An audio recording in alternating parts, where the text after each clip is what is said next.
Hi, today I'd love to talk to you about the body mind connection, your body mind connection, and how it impacts your horse as well as yourself.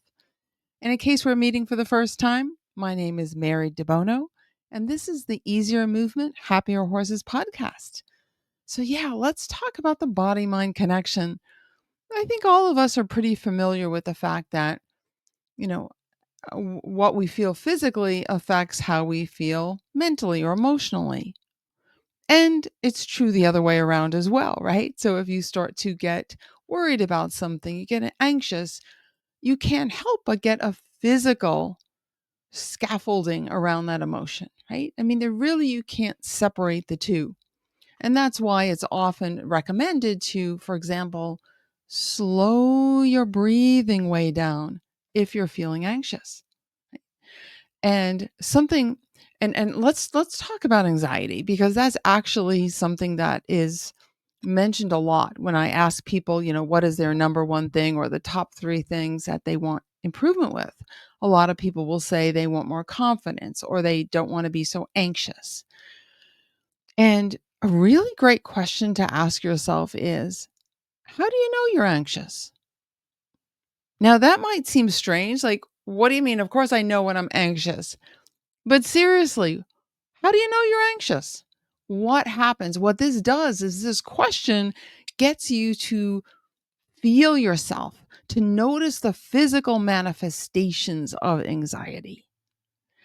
And what's really cool about this, and I can tell you from firsthand experience that it works, and many of my students will tell you the same, is that when you do that, the anxiety goes away. It's like it loses its oomph. It doesn't have any power anymore. It's like when you get curious about it, like, "Oh, how how do I become anxious?" Like if I said to you right now, maybe you're not feeling anxious right now, at least I hope you're not. Well, make yourself anxious. Like, what would you do? How would you create a sense of anxiety in yourself? And again, it's really nice when you are feeling anxiety to ask yourself, "Well, how do I know that how do I know I'm anxious right now?" And then you'll say, "Oh, there's something strange in my belly, like I feel butterflies in my stomach or something doesn't feel right or my breathing is really shallow or I feel really tense." And then you can go about changing those things, right? Like one by one, you change those things. A really effective technique, and I have another episode actually just about this, is if you are feeling anxiety, right, and you start to get curious about it, think of it this way. If you had to picture the anxiety as like energy moving in your belly area, let's just say, what direction would it be moving in? And don't overthink this, okay? Don't overthink it. Don't get anxious about getting it right. Just take a guess because you'll be right. You'll be right. And just say, "Oh, I feel like it's spinning, like this."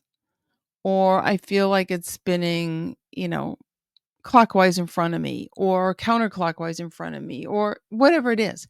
And then what you do is you take that and you think of it outside yourself. So think of that energy, that movement, right? That feeling of anxiety, take it outside of yourself. Like feel it outside of yourself. And again, get in touch with how it's spinning. Maybe it's spinning you know, this way. And for those of you who are listening and not watching the video, I'm just rolling my hands one in front of the other. Maybe you're feeling it like that. Or maybe you feeling it, round again like a clock or counterclockwise in a circle or some other way. And then what you do is you just reverse that. You like literally think of that energy out in front of you and you reverse it with your hand. Do it with your hands. So you're reversing it. So again, for those of you listening and not watching, I'm just reversing the movements of my hands that I did earlier. So you pick one, you just decide, oh, it's spinning this way. And then you reverse that. And notice how the feeling changes inside you. So, again, when we start to get curious about things, when we start to ask ourselves, again, how do I know I'm anxious? What am I doing to create this feeling, to embody this feeling of anxiety? A lot of people will tell me, and I've had this myself, you'll wake up anxious. You don't know why. And maybe it's a hormonal thing, different changes going on, whatever it is. But you might just wake up with a feeling of anxiety. And again, instead of being like, oh my gosh, and having this dread, because then that gets worse, right? Then that body mind connection just it's everything gets worse. You feel more tense in your body. Your mind starts going more down the rabbit hole of dread. But instead you think, oh, okay, this is interesting. Hmm. How am I doing this? How am I doing this? And again, you get curious. Maybe you notice, I'm not really breathing. And I'm not really even, like, relaxing fully into the bed. And then you can play with that energy trick if you want as well, and spin the energy the other way. But again, getting curious about it is a huge step that gives you then more control. So your brain doesn't just automatically go into these states of anxiety, okay? So, and we know so much about the body mind connection as horse people, because we know, for example, that our horses pick up when we're feeling anxious, worried, maybe we're upset in some other way. It doesn't have to be anxiety, but our horses pick that up. I mean, I often say how we move, how we breathe, and how we direct our attention are all felt by our horse, and all those things shape our interactions with our horses. So your horse will know that you're distracted about something, that you're concerned about something. They'll pick up on it. And it's not even just when you're riding. You may not even have made it down to the pasture yet, and your horse has picked up that there's something not right with you today, right? They are so tuned in to us. And remember, our mind, again, body mind connection, there are physical changes that happen when we have different thoughts. If we have anxious thoughts, if we have optimistic thoughts, those are represented differently in ourselves. Okay. So it's really important to start to notice these things, and to remember that, you know, how you feel physically affects your mind, and your mind affects your physical body.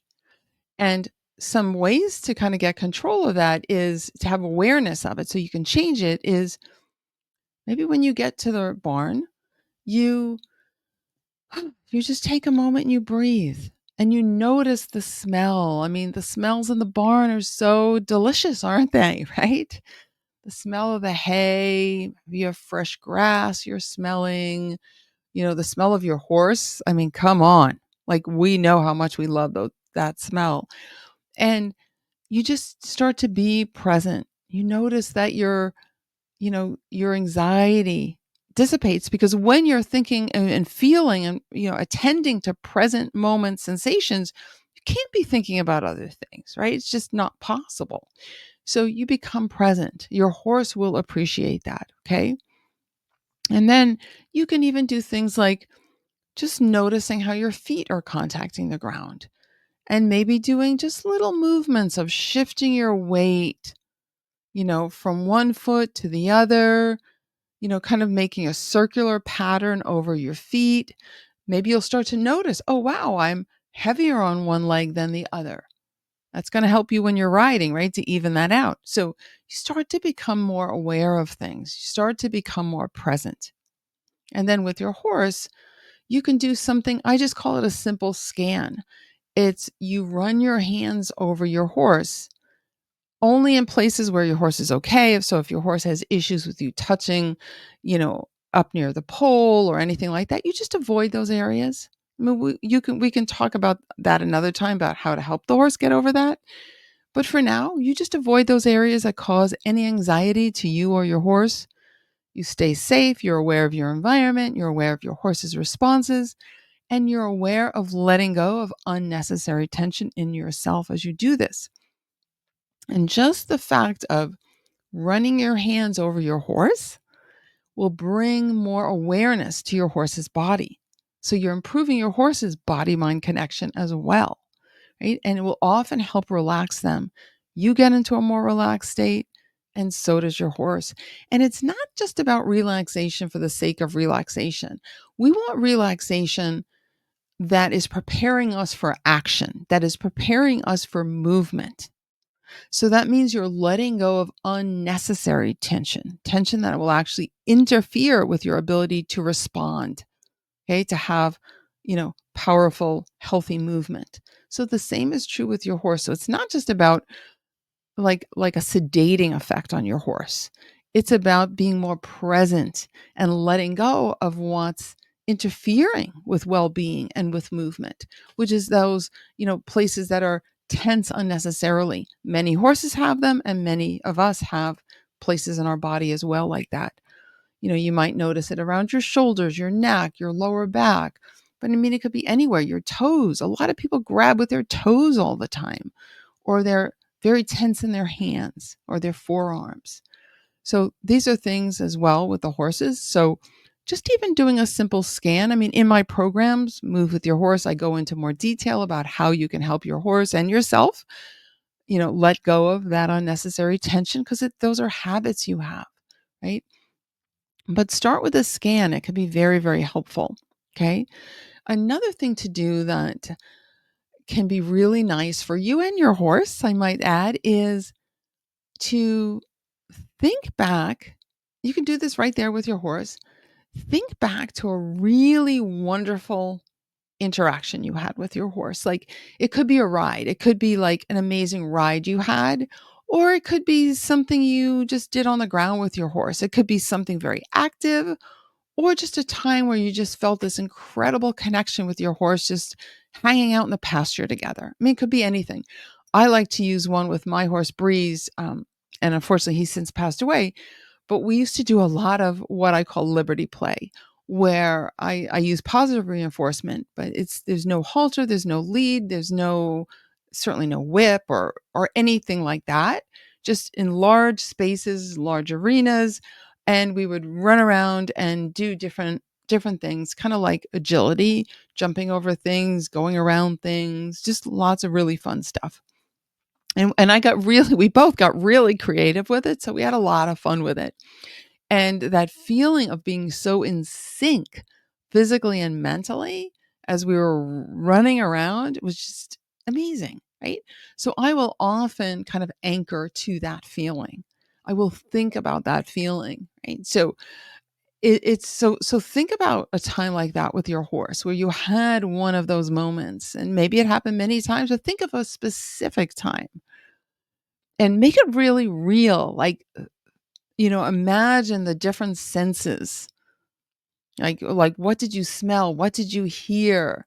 How are you moving? You know, all try to bring in as many senses as you can to make the experience live for you, to make it real in your mind. So it's not like you're just watching this movie, it's like you're feeling it, you're living it again. That could be really powerful, and that will help change the body and the mind. Okay, so these are just some ideas you can play with your horse and yourself. This idea of recognizing the body mind connection and starting to get, you know, to again have more awareness of it, which then will allow you to have more control over it and get out of just those compulsive, habitual thoughts that we have over and over again. And also our habitual movement patterns and our numbing of our body where we can't even feel it. Right? So we want to get more in tune with ourselves to be able to be more in tune and connected with our horses. So hope you found this helpful. Let me know. Let me know how it works for you. Let me know if there's something else you'd like help with. And I'd be happy to do a podcast episode for you. So thank you so much for listening, subscribing, and reviewing the podcast. I so appreciate you. And I look forward to talking to you very soon. Bye for now.